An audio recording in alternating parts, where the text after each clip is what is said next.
everybody. We are here with another episode of Sex Talk at Ayana the Models Instagram Live, and tonight we are going to be speaking with Wendy Rodriguez.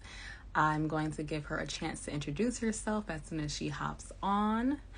But one thing that I love about Wendy is that she has such an interesting journey to her sexuality and her expression, and I am very excited for her to share tonight. There is only one person that's going to be joining me, so let me go ahead and ask her to hop on if she's not on, so that we can get started. If you don't know anything, hey, that was hi. Hello. Hello. Sorry, I was nervous. I was like ready. I was like, you know what? Just gonna be ready because I was looking at the camera like it's 7:59. How are you? I'm great. How are you? What a way to catch up, I guess. Right? We need to do something like after the talk because it's been too long and I'm lost without you. Quite literally. It's been a while. Yes. It's always too long. It doesn't even matter if it's a couple of days. It's always too long. That's facts. Well, I was just going to let the people know who don't know about Sex Talk what it's all about. And I think I kind of revamped the mission to be much more explicit. So Sex Talk is not only a conversation about sex, but it's a conversation about sex and the particular experiences of the person who is being hosted on the show. I don't like to talk about the what ifs or the hypotheticals or the big picture or the generalized things unless it specifically connects to a personal experience, because I think personal experiences are what helps that resonation that I'm looking for with the audience watching and looking in. And that is going to help people connect their own lives to what you are going through, because they personally now know someone who went through it. We can talk all day about the generalized ideas, and that's what I think most talk is about. Usually you're talking about someone else or something else, but it's all about us, and you and what have you. So I definitely wanted to mention that. I'm going to start publicizing that in particular, because I think that with some sex talks that has happened and some other people talking to me and prompting me about them possibly being on Sex Talk, I'm like, I hope you know that this is about you and nothing else. So without further ado, I would like you to introduce yourself just briefly, your name, maybe what you do, and then we can get into questions. Awesome. My name is Wendy. I'm originally from New York. I've been in Miami for about 10 years now, which is crazy. And I work in an adult substance abuse facility as a case manager. And with that comes with many hats. And yeah, that's me. I'm 28. And yeah. So let's jump right in. Let's do it. What is your relationship to sex? So currently my relationship to sex is one of joy and exploration and safety, and intention, for sure. But that's definitely not always been the case. Growing up, we didn't talk about sex at all, right? It's not a conversation that me and my parents had. It wasn't even a conversation that me and my older sister had. Even though we were like super close and we were still very open with each other, it wasn't a direct conversation, right?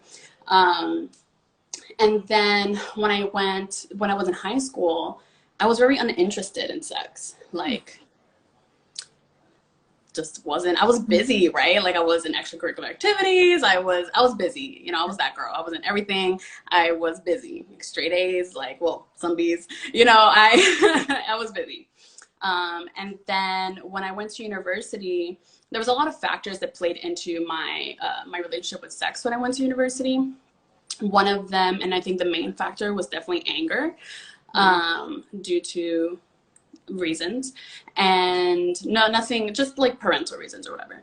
And then I went to university and I was very angry. And I think that I definitely weaponized sex a lot, mainly towards myself, but also for sure I definitely weaponized it against other men specifically.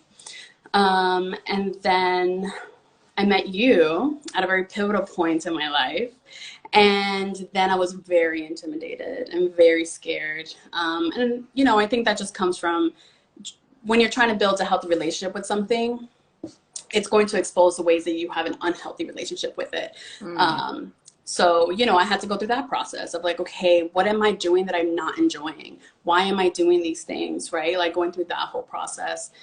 And then through courage and intention and a lot of unconditional support from a support system that, you know, I attracted and I built and I nurtured, that now I have a really good relationship with sex. It's great. I love it. Period. Yeah.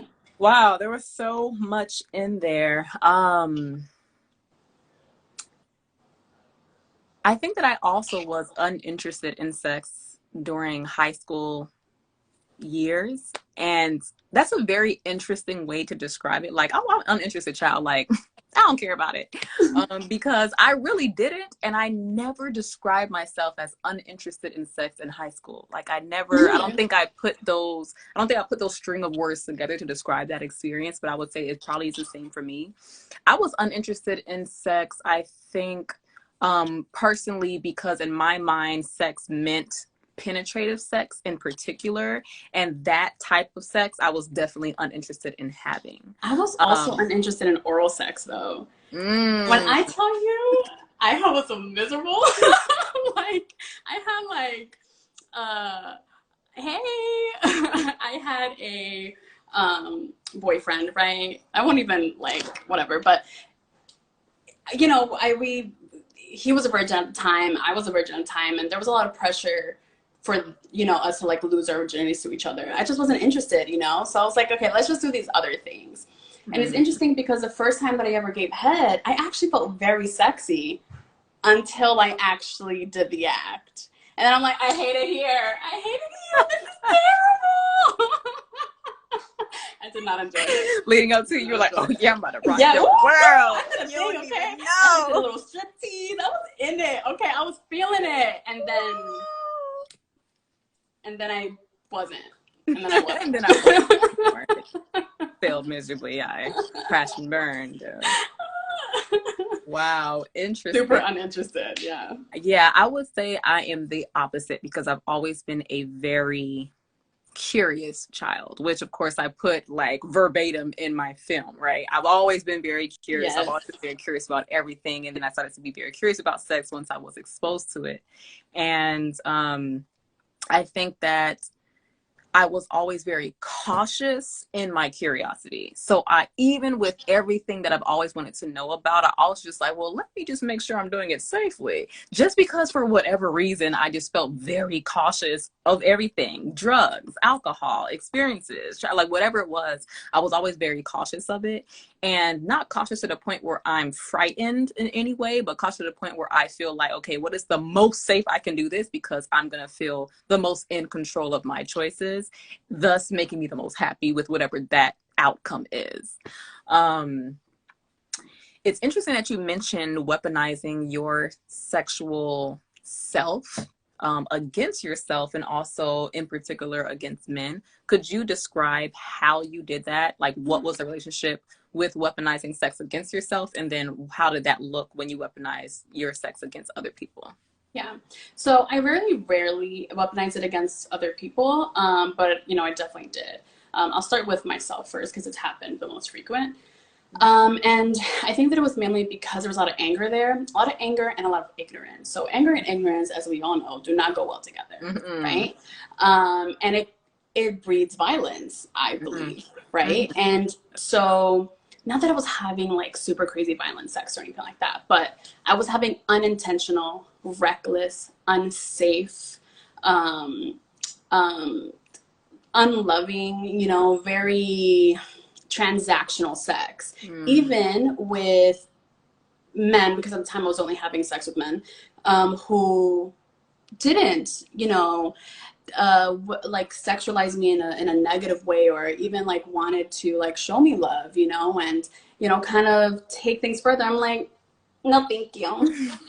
I'm good. I'm good. Thanks. And Interesting. I think that it was just because even though I felt lost during the time, I, at the core of who I am is an intentional person, Mm. right? At the core of who I am is a person that's aimed at something always, right? Like I said, in high school, I was very busy, right? I wasn't thinking about sex because that energy, all those hormones, all that angst I was putting in boxing and singing and swimming and, you know, school and AP classes and like, you know, okay, where am I going to go to college and like, you know, all those things. So that core principle didn't change, but the way that it manifested because it was unbalanced did.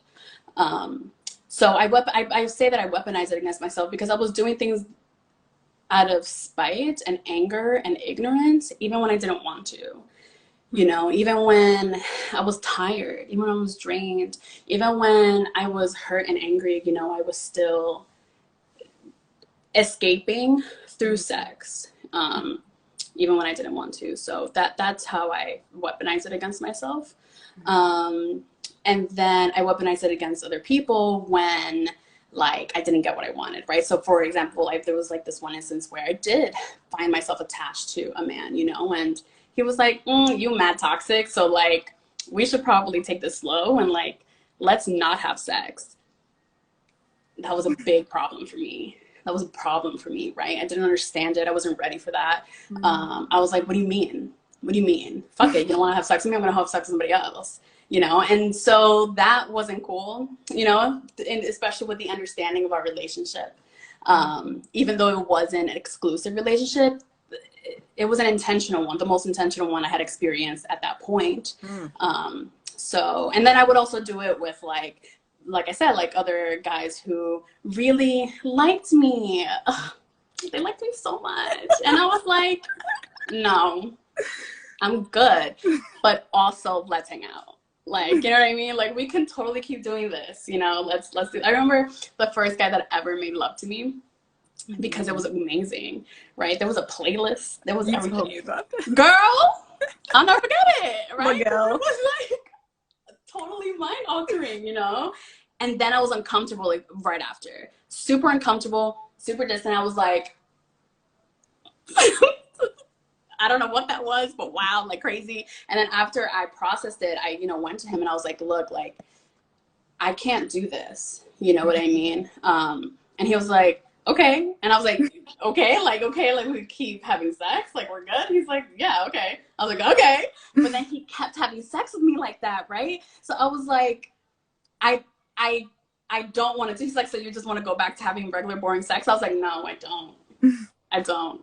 So that was nice, you know, that to be able to have like a safe space where I was able to kind of explore my sexuality in that way. And there was multiple safe spaces for me to have, you know, safe and safe sex, explorative sex, casual sex. But because of my mindset at the time, you know, it just wasn't healthy for me. For me, even when there was nothing toxic going on around me, it wasn't healthy for me because of where I was, how I was feeling, how I was processing things, experiencing things, you know. Mm-hmm. So, but I would use it as a power play all the time because I knew that it was a powerful thing to be sexually attractive, to have sex appeal, to be able to do that. That was powerful, and it was the only. It was my drug. You know, people were smoking. I mean, don't get me wrong. I smoked a lot, way too much weed, way too much. So it was bad. It was bad, but that wasn't my drug of choice. It just happened to be there. My drug of choice was definitely sex. Not that I was like super addicted to it, but it was mishandled and abused for sure. Mm-hmm. Um, what did that shift look like for you when you started to feel like the toxicity within you didn't have a place anymore? I was tired, super drained, just tired. I wasn't because I was never super interested in sex, right? All of this was just an emotional response. So I was just tired, right? Like the grieving process moved from anger to like something else, you know? So when I was done, I literally just hit up on my hoes like, I'm done. thanks for your service. No, I'm kidding. Right? I was like, thanks and goodbye, you know? And they're like, and I'm like, yeah, I'm like, I'm just done. I don't want to date you. I also don't want to have sex with you, you know? And I don't know, I was just done. I was just tired. I think that a lot of things were happening, you know? Hi, good evening. I think that at the same time, it was my last year of college. I was feeling very lost, right? My mother looked at me, she was like, you're empty. And I was like, you right. You're absolutely correct, right? So that was like, you know, jarring. I had switched my major from chemistry to psychology. So, you know, because there was a lot of depression going on at the same time. So my psychology professors were like, are you okay? You know, without doing it like that, you know, they were very savvy about it, but I was being seen. I love you too. I was being seen. I was being supported in very significant but small ways. And so then my attention shifted, right? I started to become more present because I was being pulled into my body, right? I was being pulled back into my body, into my presence. So I started to become uninterested in sex again. And instead I started going to class every day. I started setting goals for myself. I was like, I need to graduate, right? Like I have to get this bachelor's for me, right? I started doing yoga and meditating and picking up my spiritual practice, started praying again, right? And you know, that was a journey within itself. And so that's how that transition started happening. And then, like I said, I met you and I got healthy friends and friends who were beautiful and sensual, but like also not with the shits, you know what I mean? Which I totally related to. And that's when that shifted into more like, ooh, this is super intimidating, but I like it, you know? So that's how that transition happened for sure. Interesting. Yeah. I think it's very interesting when you talk about like coming into your body. I want to be a somatic sexologist. And for anyone who doesn't know, somatic just means with the body or of the body, having to do with the body, just very physical. And sexology, the study of sexuality and sexual expression and like the world of sex in that way, is a type of therapist and counselor and someone who is navigating the world in that way. And since I already do that, I definitely want to be certified in it and have clients where I help, you know, express the sexual selves or find more sexual liberation, whatever that is. Because now I'm doing it and I'm just not certified in doing it. So I want more knowledge to be able to do it in a way that is more concrete and like, I'm certified. In the book that I'm reading now, which is one of the books that I have to read for the level 1 of the sexology school that I want to go to, it's called My Grandmother's Hands by Resma, forget his last name. And it particularly talks about the way that trauma sets inside of the body. And I know that a lot of people talk about different things in that way, but he talks about the racialized trauma set inside of Black bodies, white bodies, and police bodies in particular, and those interactions with each other in order to understand with the body exercises how to move that trauma outside of yourself, because it is not a mental one, it is a physical one. So when you're talking about releasing your, not about releasing your fear, but of releasing your toxicity, releasing your trauma, and then you specifically talk about coming into your body, it's literally the process in which people heal, particularly from trauma, and especially when, I forget my train of thought, but particularly from trauma, you know, and I think that it's very important to say that and to maximize that thought, because in my practice of sexology, I particularly want to hone in on sensual expression and sensual play and sensation play in particular. Like I want to do practices where my clients come to me and I do physically feel them and I can touch them.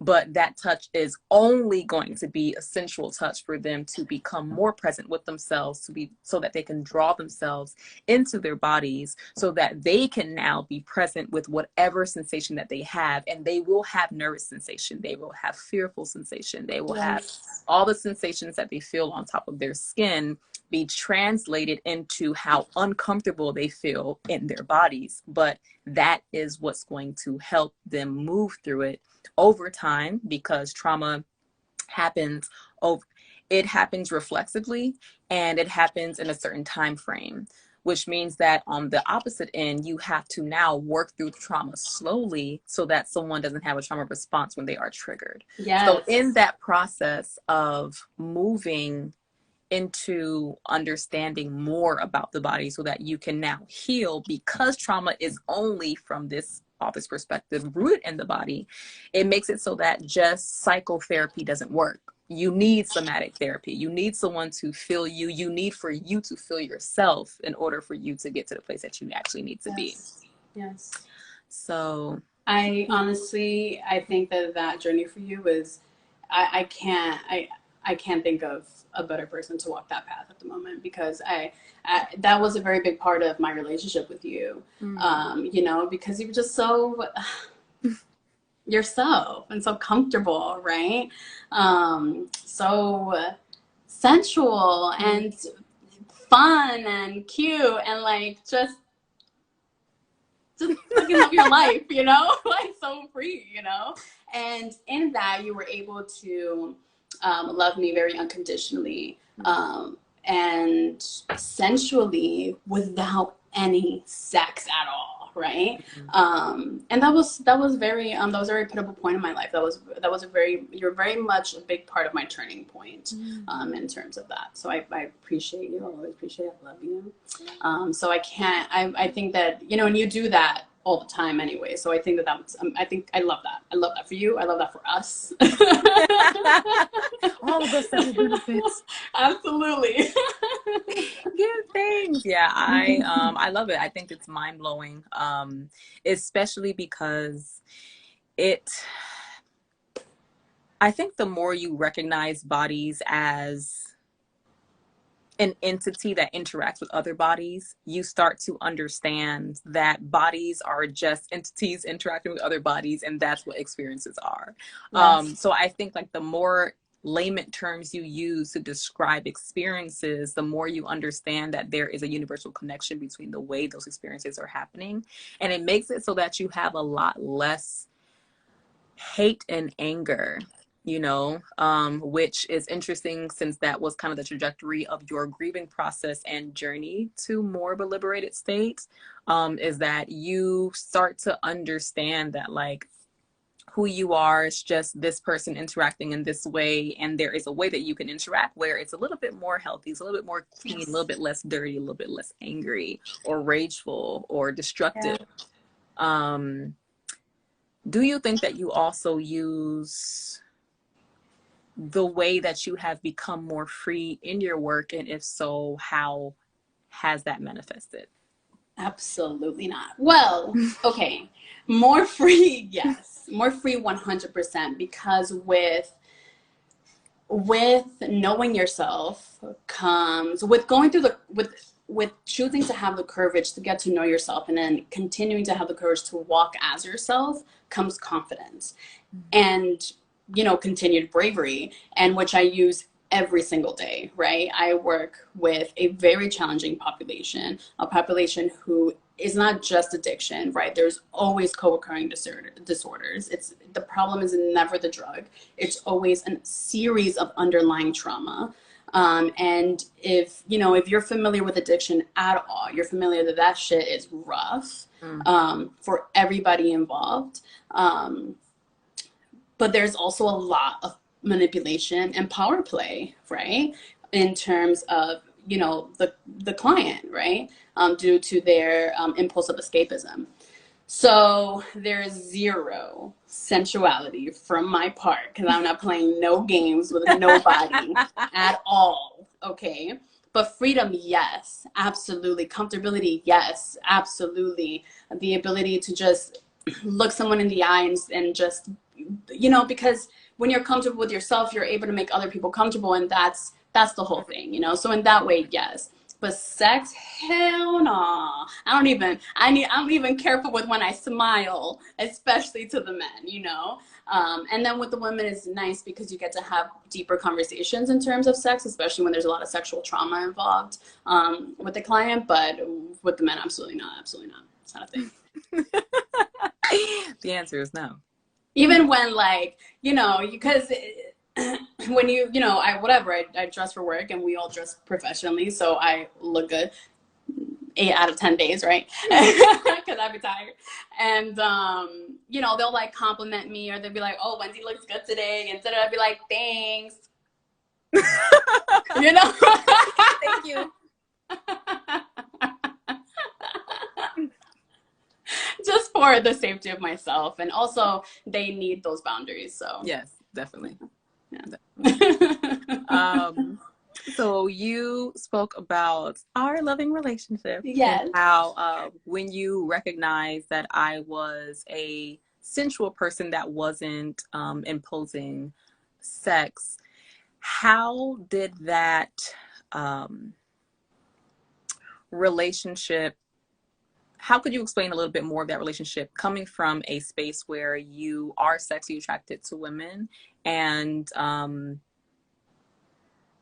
maybe those boundaries have been blurred in previous relationships where it probably created a different type of relationship for you, which didn't allow that healing process to take place? Yes, absolutely.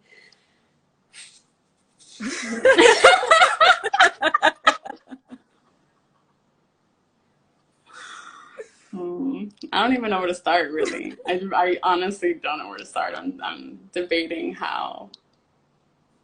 Take it. Okay, let's just start at the beginning. Okay. Because there was no discussion about sex, there was also no discussion about sexuality when I was growing up, right? So, as I said, I was a very uninterested person in high school, and now looking back, I'm like, was it Were you interesting? Were you really? Was I uninterested? Or was I just interested in men? You know, and then when I was super angry, I didn't have any sexual relationship with women. And when I was healing, I attracted so many women, and I was like, hello, you know. And the way, even now, my sexual relationship with men is completely different than my sexual relationship with women. I think I just feel safer with women in general. I think that there's a lot of layers to that. I think that growing up, I'm Dominican, so it's very normal for women to be disposable. And so seeing that, even though my parents are healthy, and, you know, I come from a very loving home, I still saw that in my culture, you know what I mean? Yeah. It was very normal, all my uncles and everything, my cousins, everything, right? So I think that that's definitely layered into the way that I interact with men, and my boundaries with men, and my cautionary openness with them. And then with women, I'm like, okay, I don't want to touch you the wrong way. I don't want to make you feel uncomfortable. I don't want to, oh my goodness, like, just whatever you need, whatever you want, however you want it. Okay, like, oh my goodness, I'm just super careful, right? Like, I'm very, and sometimes to a fault where I won't allow myself to engage all the way, just because I'm like, oh my goodness, like, if somebody were to do this to me, would I feel comfortable? You know what I mean? We also learn how to love women through men because of their patriarchy, and they don't love us all that great. So there's also that process, right? I forgot the question.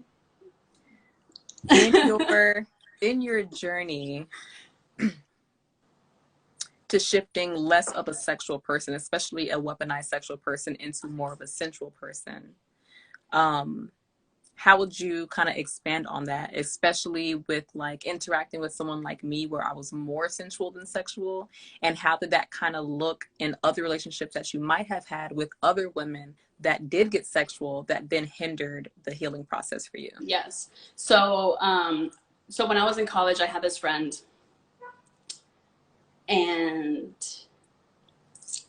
From day one, I think that, and now this is just me theorizing, I feel like she was attracted to me, and I feel like that she definitely wanted to explore that with me. But it wasn't necessarily a positive thing, right? And then our friendship grew and we got really close. And then when I was exploring my sexuality with women, she was actually the first person that I had a sexual encounter with. Her and another woman. It was a threesome. It was great. But she turned on me very quickly. Of course, there was factors of her own that were growing on her own life. But she definitely turned on me very quickly, and the relationship went very sour very fast. But at that point, I was already so committed to my healing that she wasn't able to, she would say things like, you're not really bi, you're not, she was very like invalidating. And in that process, but at that point, like, I was just like, yeah, okay, whatever. Like, I know who I am. I don't need you to tell me who I am. So, there was that experience, and just, and it's not like every person, every woman that I dated or had sexual relationships with, was great. A lot of them were, but some things were overwhelming. Other things just was bad timing. Other things were just, just didn't work out for other reasons. And I think that when we became friends and there was that sensuality without the sex, it allowed me to remember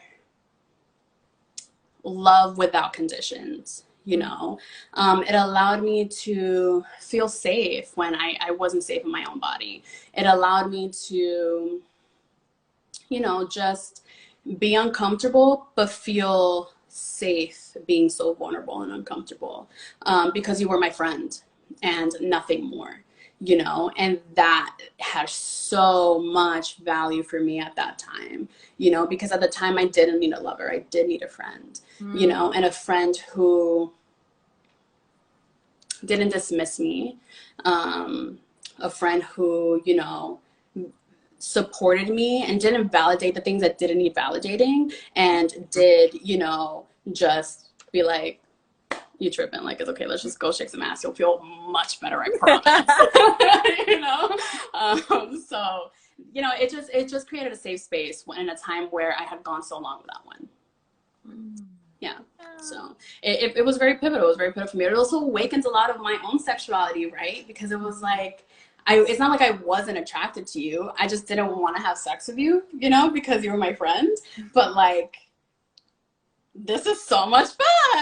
I wonder what's going on over here. You know what I mean? And, then I would, kind of dance with other women, and, other women that were more comfortable with their sexuality, would be like, and I'd be like, oh, too much, I don't know what to do.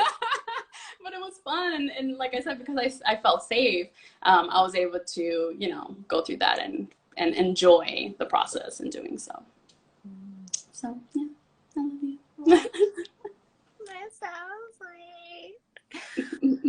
Yeah, I love that. Yeah, I remember I used to always talk about our dynamic of our relationship to a lot of different people in terms of like our friendship and like what that means and things that you said to me. I was just like, I will cherish it to my heart. And I love when you said that, I didn't validate things that didn't need validating. And then I was, just otherwise wholly accept. I just feel like I have just always been wholly accepting of you and who I not only assumed you were, but who I received you as. And so I think that when you used to tell me different things about, like the way that you're describing is to me now, post what, I don't know how many years you've been friends at this point. Let's see. 5 or 6? Probably. So like after, 5 years, now that I'm receiving how your journey kind of,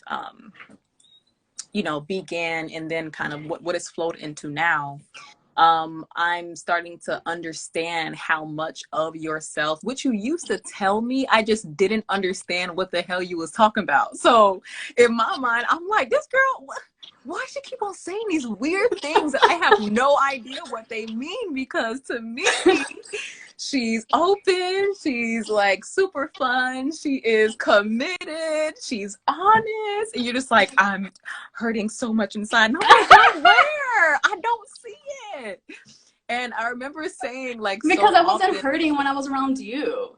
You know what I mean? mm-hmm. That's why I wasn't hurting when I was around you. When we would go out dancing and you Mm-hmm. would walk away, I would stop dancing immediately. Immediately, I became uncomfortable.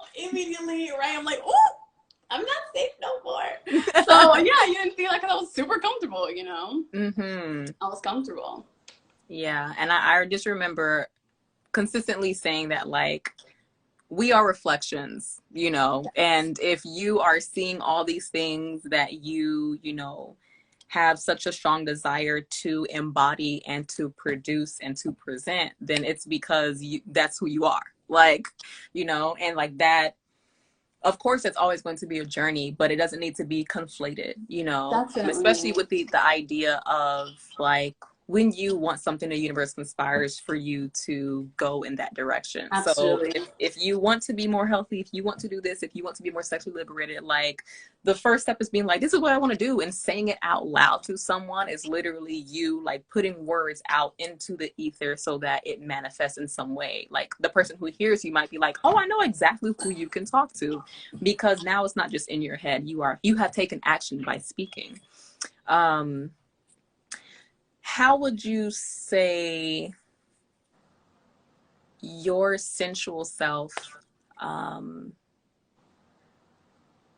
has become stronger over time? I think maybe this kind of goes into some of the stuff that you shared already, but in you becoming more sensual, how has that impacted different parts of your life in a better way? It goes back to that courage, man. Like, it also allowed me to Because okay, so explore. when you mention like when we used to dance and I used to be like, girl, go get some water, and I would walk away and you'd be like, like there was a point when you would go out by yourself and you would Yeah, dance. yeah. So how was that transition? Because in that dancing is that sensuality. Um, Yes, so how was that absolutely. transition? Absolutely. Well, so I grew up dancing, right? Me being frozen on the dance floor came from, you know, I'm gonna say self-imposed traumas, right? And whatever. You know, just out of those, it was just a trauma response, you know, a recent one, right? So me being frozen on the dance floor wasn't who I was at the core, Mm. you know, it was just what I had become out of consequence.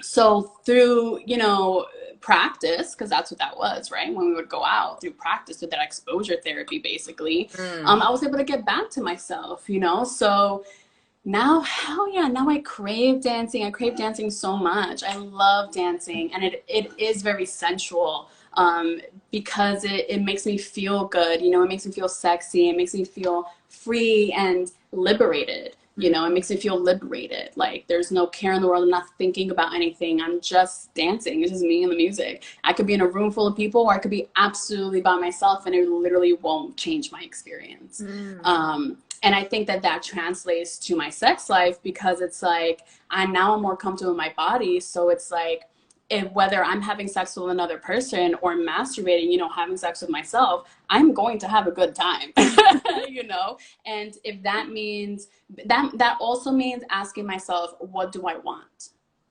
Right. So if I were to go out dancing now, right, what do I want to wear? Because that's very important. I'm not going to go out feeling uncomfortable. I'm Mm-hmm. not going to go into bed feeling comfortable, whether it's with myself or somebody else, which was a big change from, you know, whatever 10 years ago me used to do. And so, you know, that I feel like that's how that translates into each other, you know.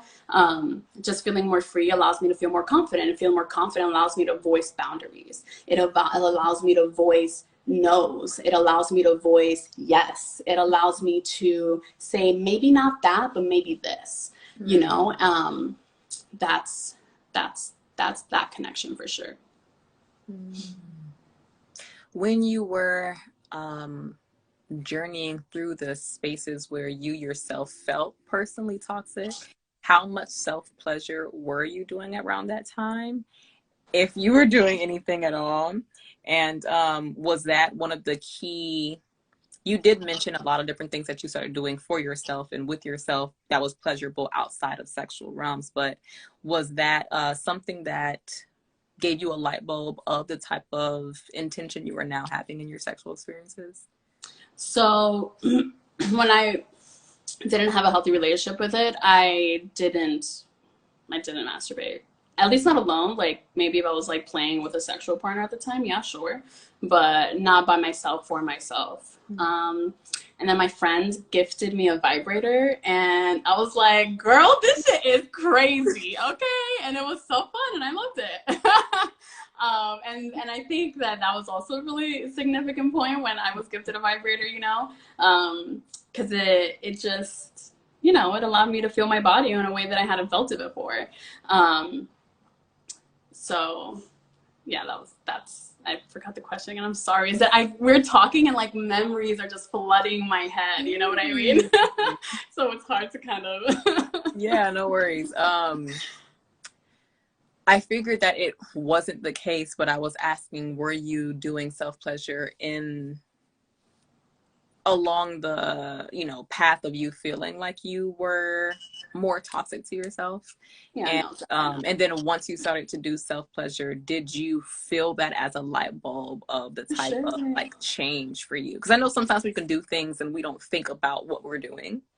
It can just kind of get into the motion of change and transition for us. And then in retrospect, you know, a year later, we'll be like, oh, I remember the turning point, but it might not have sparked for you when it was turning. So I don't think that it was like, I don't think that I was like, oh my God, now I can do this. Yeah, it wasn't like that. It was definitely gradual. But it just made me more curious, you know, and in that curiosity, I was able to like, you know, discover things that I like about myself, you know, like, you know, I love like nipple play, right? I love clitoris stimulation, but I also really do need the penetration. I need the penetration in order to have the orgasm that I want, you know. I need a lot of things to be stimulated at the same time. Because now I know that orgasm exists, so that's the one I want. You know, I know better now, so I'm gonna do better. Period. So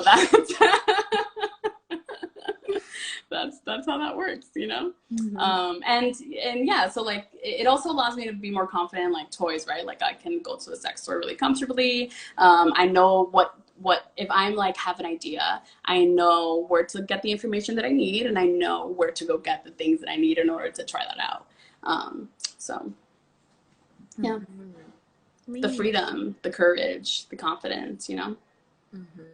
And it plays a long part too with, you know, my partnership, right? Like we've been together for 4 years, so there's always a lot of intention that has to stay present, you know. So especially with sex, especially with you being really busy all the time, right? With us having to be very intentional about the time that we carve out for each other.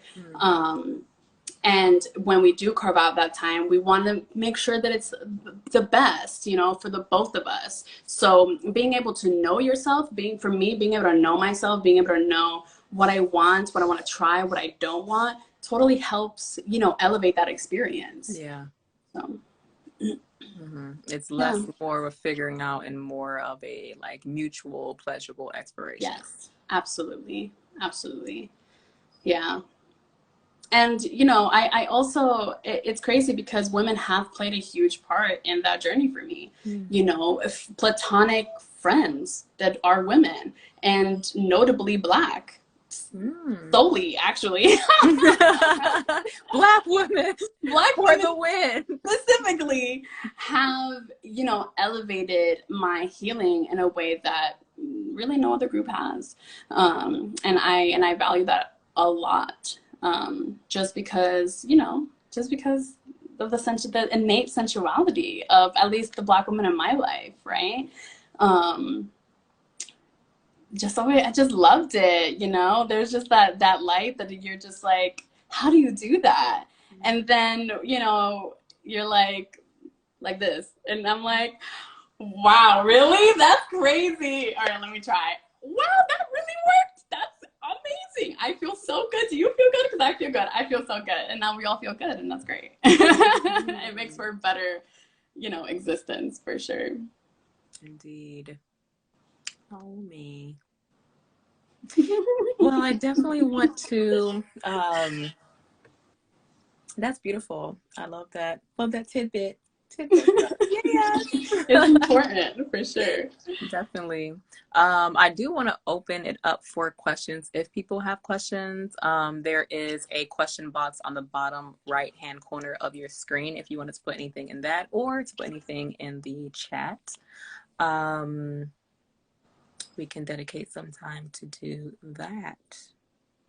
Anything else you'd like to share or say or ask or questions? How people get themselves it? I don't know. I feel like there's, a lot about this topic, right? I definitely want to highlight the work that you're doing in terms of sexual education. If you haven't seen her film, it's amazing.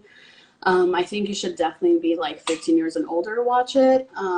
Just because, unless you know a child that's younger who, if you're sexually active, watch this. That's just what it is. If you're sexually active, watch this.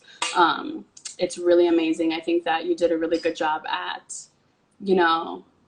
just showing that, talking about things that we don't usually talk about, right? Like how when you're a child and you like are experimenting with your body and you have no idea what you're doing and nobody's telling you anything, So I would definitely want to highlight that because I think the lack of education, but not even just the lack of education, even just the lack of a safe space to talk and ask a question, I think that could have definitely changed the trajectory of things for me, for sure. Yeah. Definitely. Where would you say, since we're on a topic, that you felt you got most of your info from? Just like throughout different points of your life, doing different things, exploring different things, or finding out different things. Yeah, just exploring things for sure. Trial and error, trial by fire for sure. And it sucks that I don't, and I wish it was different. I wish I didn't have to learn it that way, because hold on, I'm just gonna close my door for 1 second. So if you do want to watch my film, you can go to the link in my bio. All of my links are there. It's on my website for anyone to watch, and the link is direct there. And also in my bio, there is a link to the Instagram page. My film is entitled Sacred Energy Exchange. There's an Instagram page that has a direct link there as well. But yes. So at the time, there was a lot of like talk about what's rape and what's not rape and alcohol and sex, and because I was in college, there was like a lot of that discord happening. There was also a lot of discord of like gray areas, right? Like, okay, we're both drunk and whatever. And because I had no one to talk to about that stuff, stuff that I was directly experiencing, I just had to figure that one out.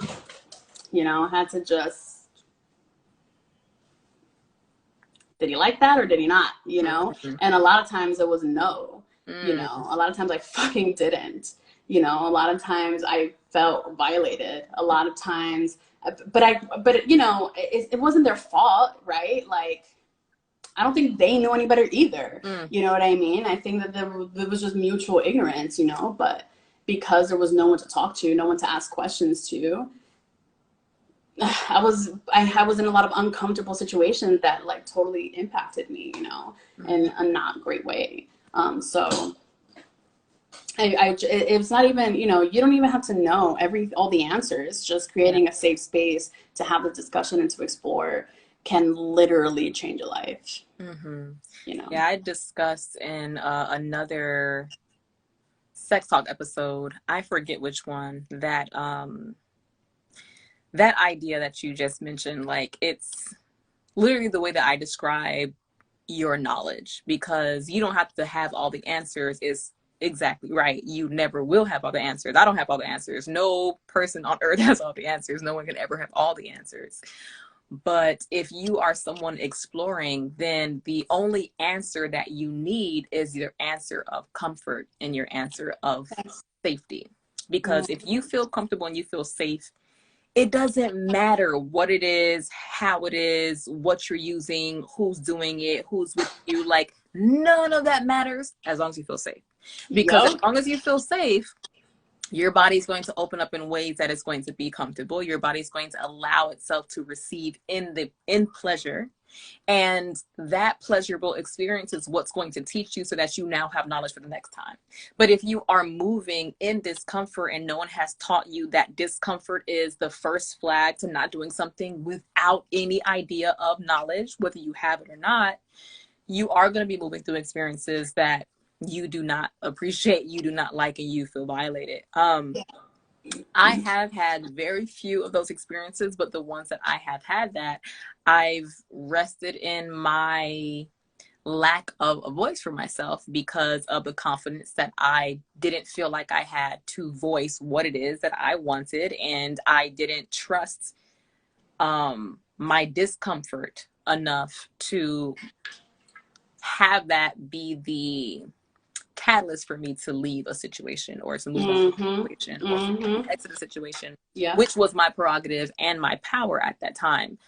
Because thankfully I was never in a situation where someone was not going to allow me to use my voice or respect my voice once it has been used.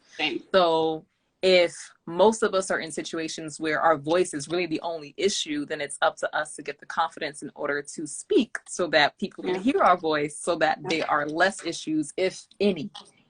I totally have a story about this, and it's hilarious and also amazing.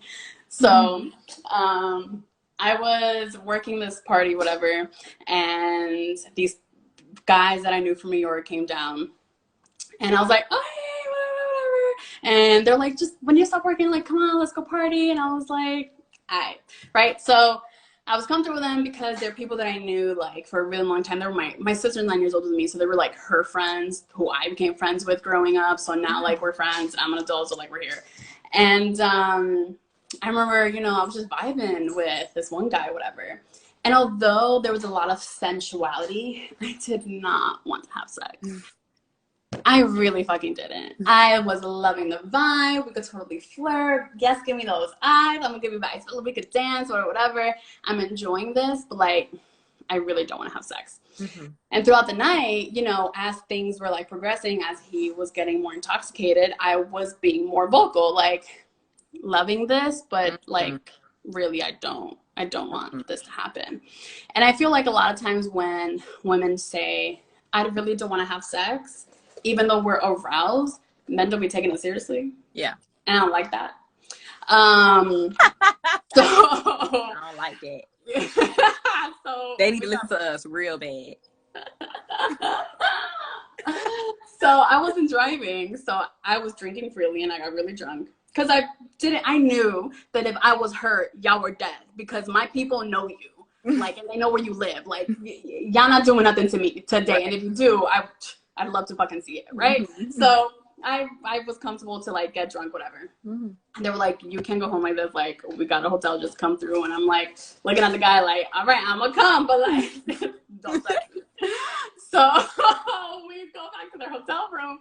And, you know, whatever. They give me some clothes to change into. No big deal. And so now me and the guy are, like, going to sleep in the same bed, right? And he's like, yeah, like, I'm not gonna do anything. But you know how when guys are bullshitting, they talk in a certain frequency in their voice, right? Like, they go from, like, talking like this. From the pitch of the voice, I could tell that you were playing it. You know what I'm talking about. There's a certain frequency to bullshit, and it was hitting my ear, you know? So I was getting dressed, whatever. And I remember I purposely got dressed with my back to him, you know? And I'm not trying to be sexy. I'm just trying to put on these basketball shorts. You know what I mean? Don't look at my shoulder. And so I turn around and...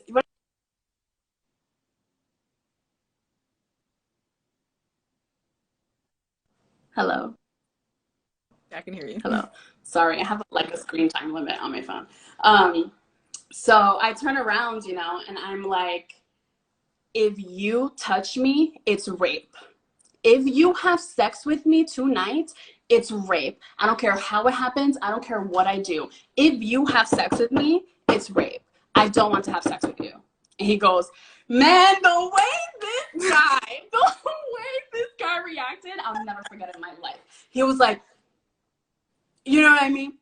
No problem. That guy didn't cuddle me. He didn't touch me. He didn't look. He slept with his back to me the whole motherfucking night. And I was like, yes, that's what I wanted. Thank you very much. Appreciate you. Good night. Period. Yeah. Yeah. I was not playing. I didn't want to. And I knew he wasn't playing. I know he wasn't taking me seriously, you know? No, because I think that some people would hear that and be like, oh man, how you just gonna throw that word out there? But that's exactly what it would have been if that would have happened. And I think that that's what people need to understand, is that voicing that was you voicing truth in a way where it was a stark reality that men like to ignore, or men are just simply ignorant of. But many times they like to ignore it. Because if I said no, and you're like, okay, but she drunk, that means that you're ignoring me now. So when you are now making that was this, the play. Exactly. Yes.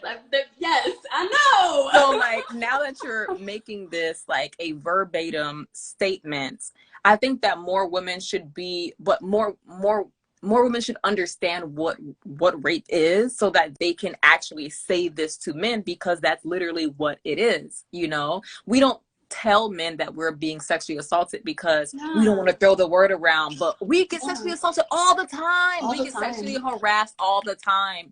I have been sexually harassed, bro, so much, but it's so normalized professionally, it's so normalized personally, it's so normalized socially, that people just don't throw the word around because no one's trying to label someone for something that they're actually doing.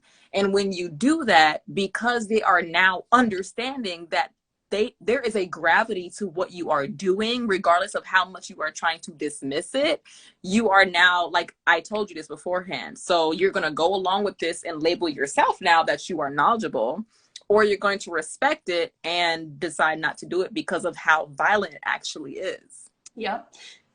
I've even I'm really grateful that I was never put in that position. Any position that I was ever put in, it was literally due to my lack of voice. And the reason why I was able to turn around so adamant about it was because of the previous experiences where I didn't voice my opinion and I did feel violated. But I couldn't blame them because I didn't actually say anything. You know what I mean? So, someone said it's wild how we tiptoe around this and we're almost desensitized to this at the same time. Yeah, absolutely. I agree.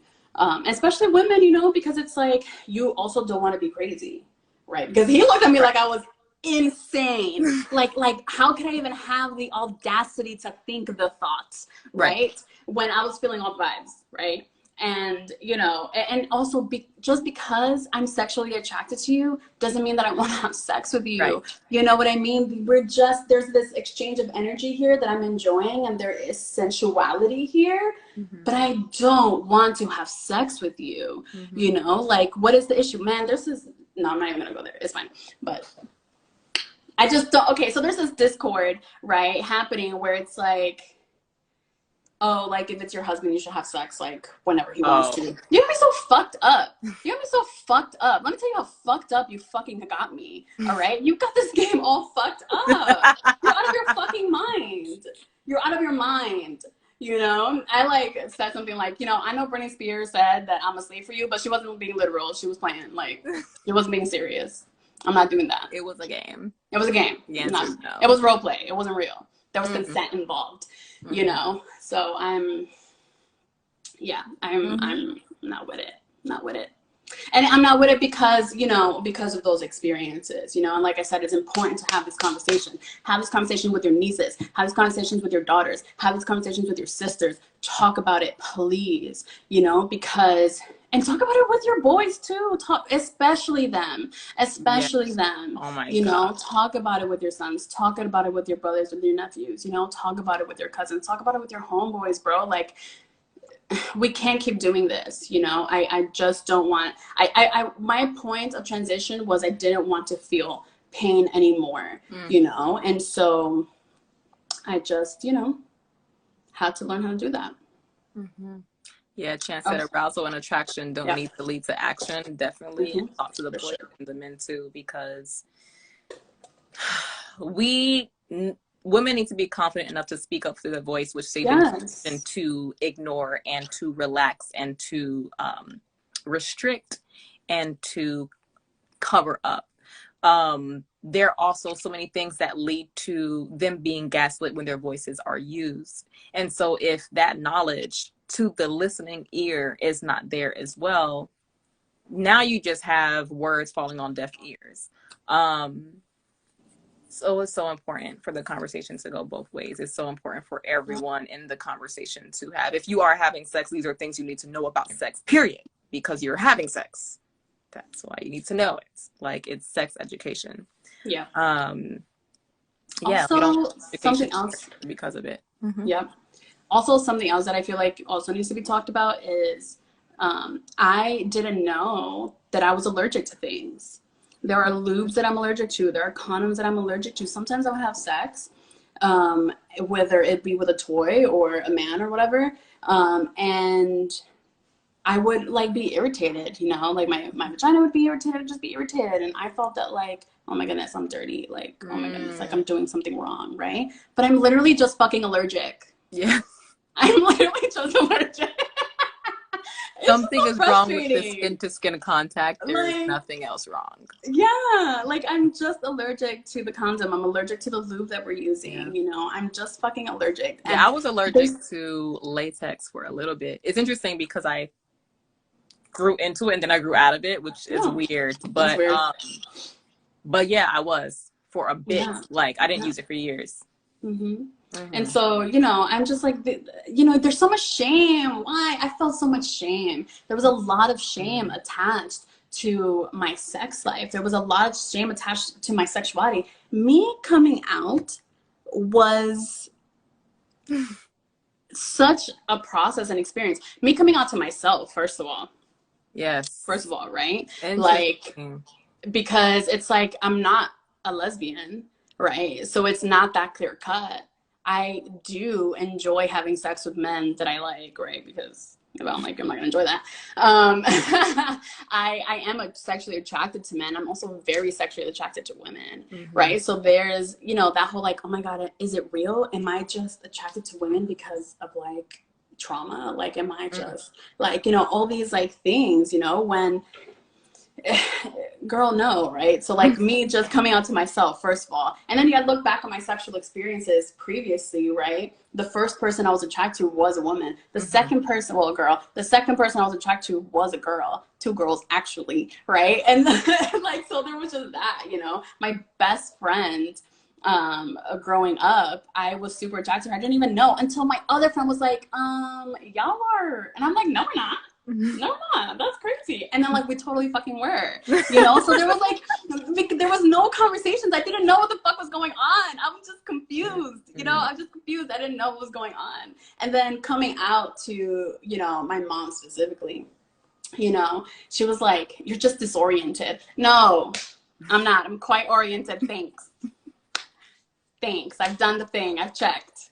I've calibrated and recalibrated. Right. Exactly what the fuck is going on, you know? I didn't know, but now I know. But now I know, you know? And it's crazy, you know, just the gaslighting sometimes it happens with sex and sexuality too, you know?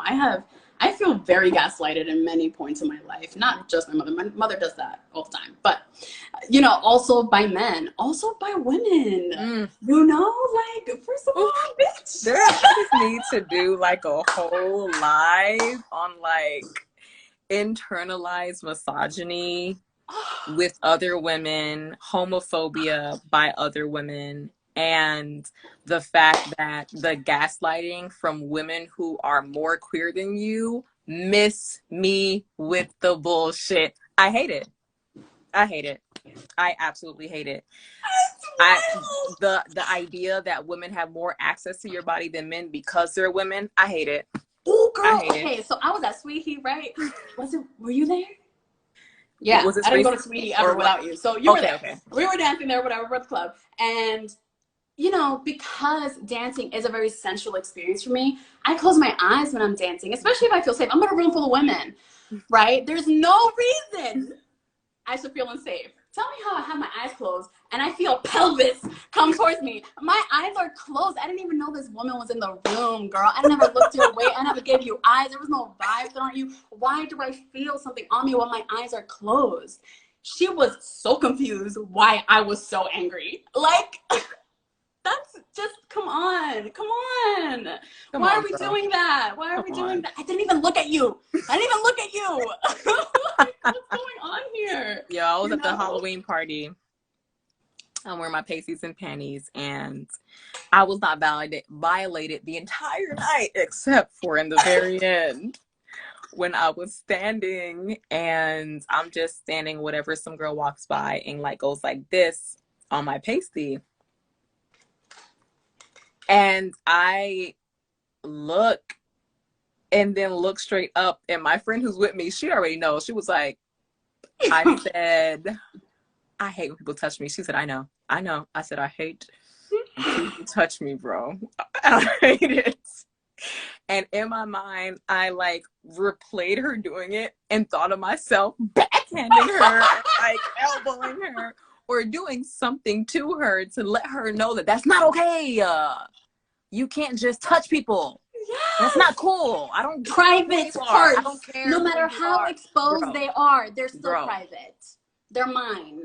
They're not yours. They're mine. Just because you can see them doesn't mean they're yours.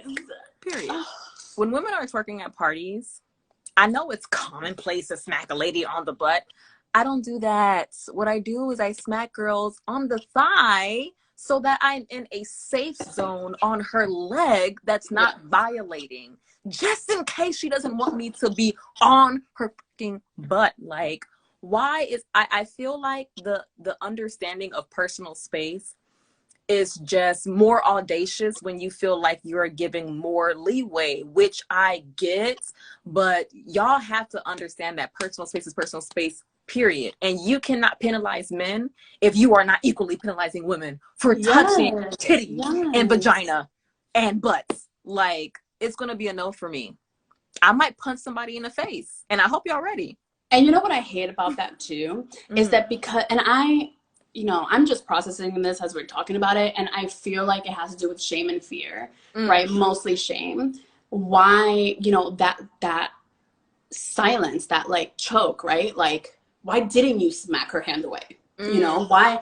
There was a time I was at a party and a friend of a friend did the same thing to me. We were in the bathroom waiting to go, we were in the line for the bathroom, and I was wearing like a little bralette, whatever.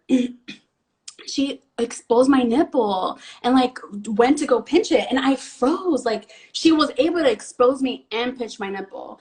I didn't move, I was just, and then I got really angry, and she was like, and like, I didn't know what to do. You know what I mean? Because we're at a party with friends, and I didn't want to make a scene. I also don't know her very well. I know that she's been drinking. So look at the list of excuses I was ever making for her. You know what I mean? Like, meanwhile, if it was a guy, I would have went buck fucking wild, right? Yeah. But I don't know, like, how to, like, I guess because I don't experience violence from women personally. So when I do, I'm frozen. Interesting. Like, I don't know how to react to that. Like, I don't want to smack you, but like, you're making me want to smack you right now, and that's very conflicting with my internal principles. You know what I mean? Like, that shit, I hate that shit, bro. Like, it just makes me feel, more vulnerable and more uncomfortable because unfortunately I already expect it from a man. But I'm supposed to feel safe here. Yeah. I'm supposed to be fucking safe here, right? I already have my guard up. I'll see that coming. I'll see him have the thought of the thought. You know what I mean? But I think that's what it is. Like that, you know what I mean? And so, like, having those experiences, now I am. And I don't like that. Why do I have to be guarded everywhere? Why do I have to be on guard all the time, no matter what I'm doing, no matter where I am? Like, that shit is annoying as fuck. I was gonna say, sometimes I'll be like, oh, I wish a motherfucking would. And I think that idea is what you are talking about. That anticipation from a man that is about to violate or might have the mind to violate. Like, there is a level of, I'll be so quick to because I think about it, because it's such a reoccurring scenario. Yeah. And I think in the process of us finding more safety in our bodies and more understanding of comfort in our bodies, there is some inherent space we do give to women because we are comfortable with them. So when we are dancing and a woman does have up on a butt, most of the times we're not bothered by that. So there is also so many blurred lines or so much access to our bodies that we give women in different instances that we would shut down men on, that when there are steps taken further, we not only don't expect it, but we also don't know how to put up boundaries around it, because there are so many boundaries that we didn't put around women doing other things to our bodies previously and or in the same space. I think for me, she was walking out of the building when she did that. So I think that, like, that's fucking worse. Girl. What am I, a fucking decoration? Apparently. Or am I like a shirt on a rack, bitch? Like, apparently. So I think that if she would have walked up to me and would have went to touch me, I would have been like, right. But because I was standing, I was dancing, you know, I'm hanging out, all of a sudden I feel something down, and then she's like past me. I'm like,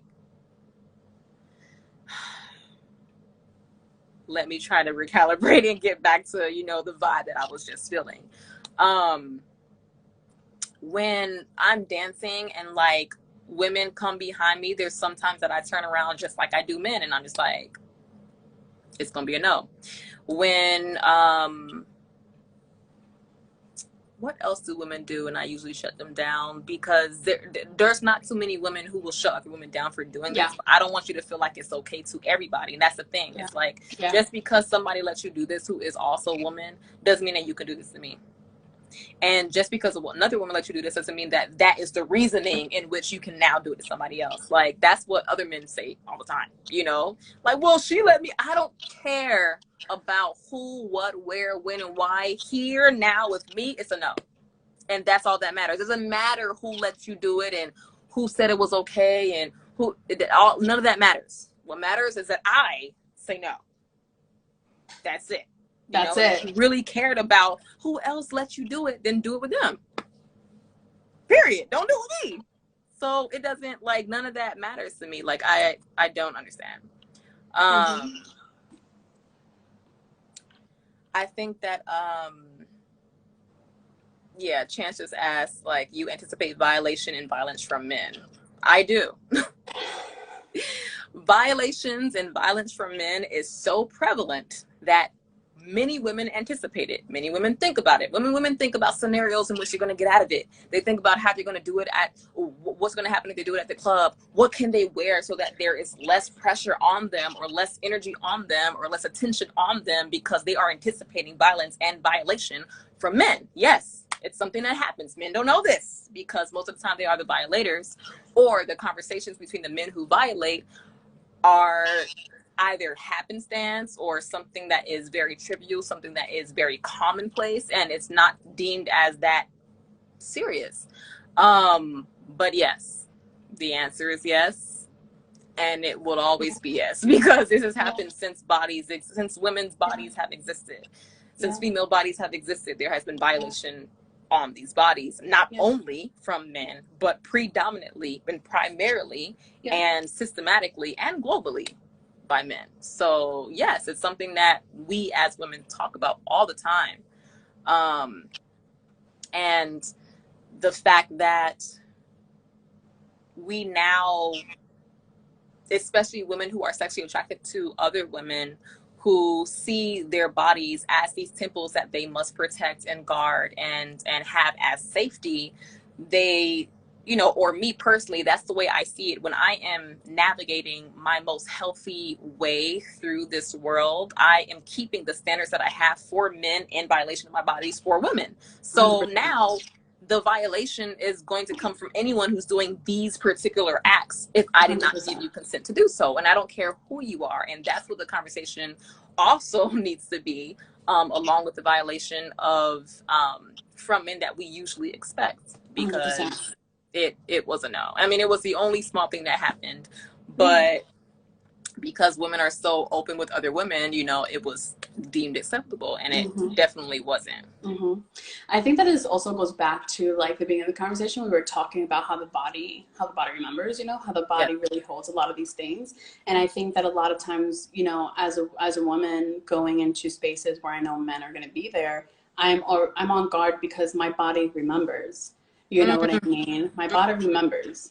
You know, so it's like, I even just having this conversation, I'm tense, you know what I mean? Like I'm in my home over a camera, but I'm tense, you know, like I remember, my body remembers those feelings, you know? And I think that when I started dating women, my body picked up on a lot of shit that felt very fucking familiar, you know, like power plays, gaslighting, right?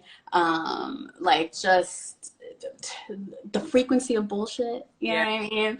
Like it all felt very familiar. And, you know, I was having a lot of conversations with, you know, my girlfriend and, you know, other lesbians about like what's up with that, right? Like why is it that especially women who are committed to presenting, who feel, you know, present masculine, whatever, do this, right? And through those conversations, I do think that it's just because that's how they're learning how to love women. You know, like we're just modeling each other's behavior. You know what I mean? And that's why I don't think that it's fair to say men are terrible and it's all on them, because like women, you know, men are violently physically, but women be fucking crazy with the head, all right? Like we could fuck somebody up mentally, and that shit is wild, okay? And I think that it's because this is how we're learning how to treat each other. Yeah. You know what I mean?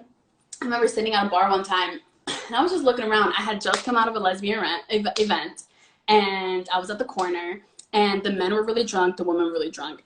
The men were mad predatory. Like you could just see it, right? Like you could just see, and I was just watching, and I could just see the way they walked, the way they would approach, the way they were, like they were, it was like they were hunting, you know?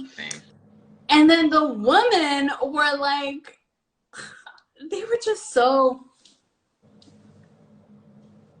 but not in a good way, you know what I mean? Because like the lesbians were doing that to each other, you know, like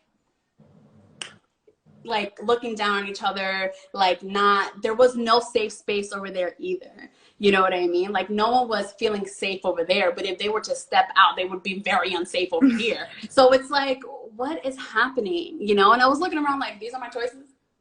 These are my fucking options. The lesser of two evils. Like, what's up with that? You know, I don't like that, you know? And I do think that it's us, that we're doing it to each other. You know, we're with the girl.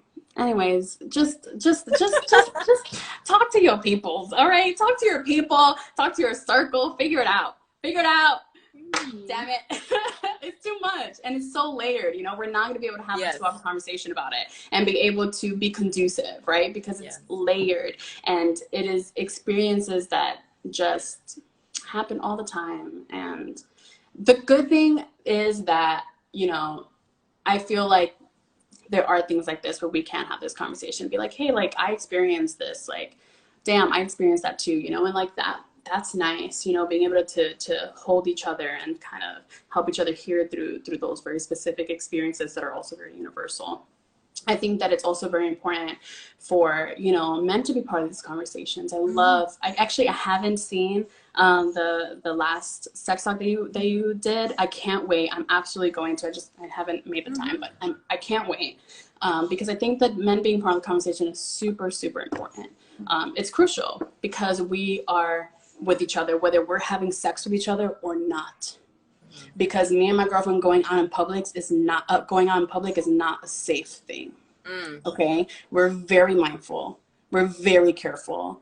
Okay, because it's dangerous. You know, it's dangerous. We literally went out the other day and this guy was acting the fuck up just because I had rejected him in the club. Bro. You know, and we're minding our business. And he approaches us, and now it was just a bad time because I had lost my wallet that night. So I was already mad. So now this guy's talking about how his homeboy gave us his weed and blah, blah, blah. And I was like, you want it? You want it? So I took it out of my bag and I threw it on the floor and told him to go get it, which was my bad. My bad. Because I did not de-escalate that situation. I was like, go get it, you bum bitch, right? I didn't say that, but like, that's what that was. But, you know, even though I was the one kind of like puffing in my chest at him, right? He was going after my masculine presenting girlfriend.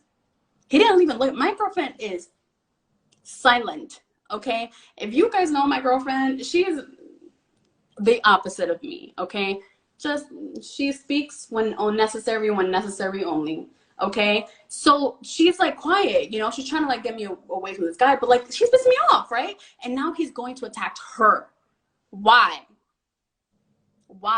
And he associated her with a man, you know, even though my girlfriend does not identify as a man. First of all, she was also not dressed like, yeah, she had jeans and a button down that was flowery. Like, what's your problem? What's your problem right now? I'm the one in your face. Why are you going towards her? You know, so it's like there's also that layer of things. This like, oh, like, you know, just because, you know, she's with you, I'm a man, so I can take her from you. What's with this taking? Why do you have to take anything? I'm a person. You can't just take me. You can't take something that doesn't belong to you. You know what I mean? Even if you try, you're not gonna fucking get it, right? What you're getting isn't what I give, bitch. So like, you know, there's you know that layer too, and it's, you know, it's rough out here.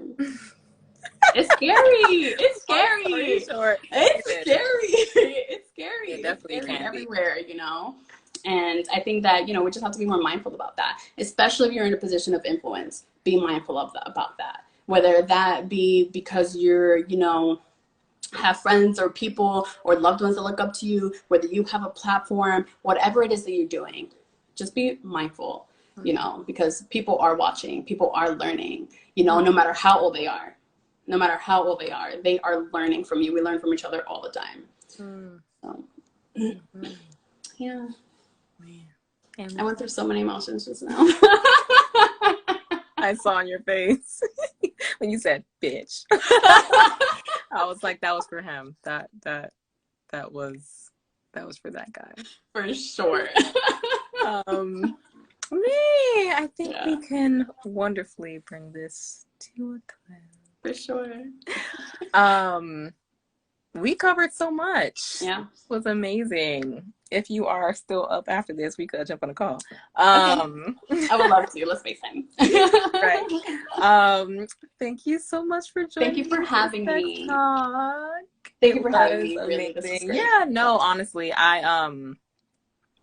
we have these type of conversations all the time. And I think specifically when it comes to sexuality and sensuality, we definitely talk about it. But I think sometimes we just talk about like personhood and personality and acceptance and love and toxicity and, you know, relationships and just so many different things all the time.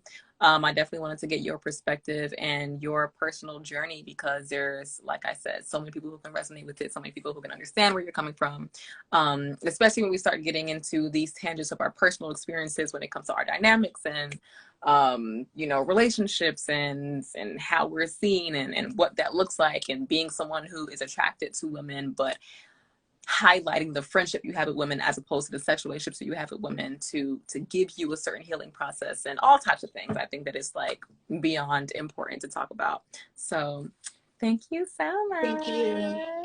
I don't know if anyone can, you know, support the work that you do, maybe support the organization that you work in or anything that is connected to you, the work that you do, the stuff that you are passionate about, that you want to share before we bring it to an end. Definitely.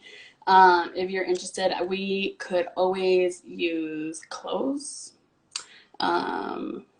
for adults. We could always use bus passes for adults, and literally any job opportunities, specifically jobs that will take felons. So DM me, please, if you have any of those resources, or would like to contribute, link me to resources, whatever the case may be. That would be great. Amazing. Me. Thank you. Thank you so much. I love you. About to call I love you. Bye. Bye.